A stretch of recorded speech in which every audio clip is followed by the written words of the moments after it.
আপনারা সমগ্র ভারতবর্ষ দিয়া পবিত্র জুম্মার নামাজ যেটা আদায় করছি, আদায় করার পরে আপনারা নিশ্চয় জানেন সম্প্রতি ভারত সরকার কর্তৃক 2025 ওয়াকফ বিল যেটা ওয়াকফ অ্যামেন্ডমেন্ট বিল যেটা পাস করছে, এটা অত্যন্ত নিন্দনীয় এবং ঘৃণনীয় তথা দেশের সংবিধানকে কুঠারাঘাত করা হয়েছে।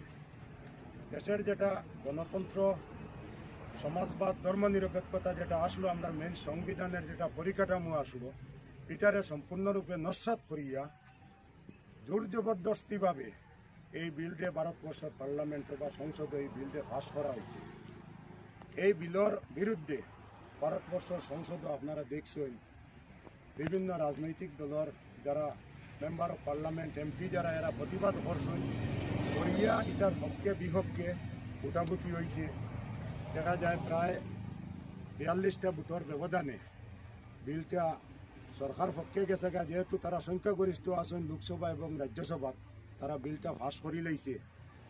এই বিলটা পাস করছে মানে দেখা যায় আমরা এই পাস করার পরে গিয়া যেটা এখানে যেটা প্রতিক্রিয়া দেশব্যাপী হয়েছে, রাষ্ট্রপতিও এটা দেখা যায় অনুমোদন দিলেইছেন। এই অনুমোদন দেওয়ার পরে এই বিলটা এখন আইনে পরিণত হয়ে গেছে। ইটারে বন্ধ করার লাগে, ইটার উর্দার তীব্রতার প্রতিবাদ করিয়া এই বিলটারে যাতে বন্ধ করা যায়। ইতিমধ্যে আপনারা দেখছেন পাঞ্জাবর যেটা কৃষক আন্দোলন যেটা হয়েছিল দিল্লির যন্তর মন্তর, এই কৃষি বিল যেটা পাস করছিল, তারপরে মাত্র 2% পাঞ্জাবিয়ে আইয়া এখানে যেটা তীব্র প্রতিবাদ করিয়া এই কৃষি বিলটাও তারা যখন ফাল্টাইলেইতা পারছেন, তো ভারতবর্ষ আমরা প্রায় দেখা যায় 20% আমরা মুসলমান মানুষ আছি।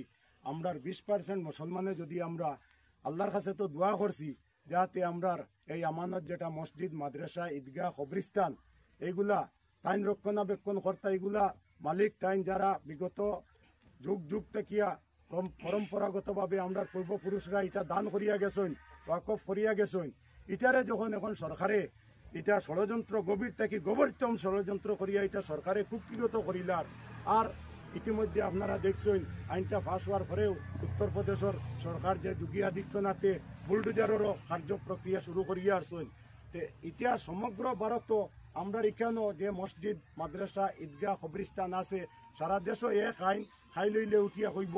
এটা তো সরকারি খাস জমিটা আপনারা মসজিদ, আপনারা এখান থেকে মসজিদ সরাইলেন, মাদ্রাসা হরাইলেন, ঈদগাহ সরাইলেন, এটা সরকারে কুক্ষিগত করিলেই তো এটা আমরা বন্ধ করার লাগিয়া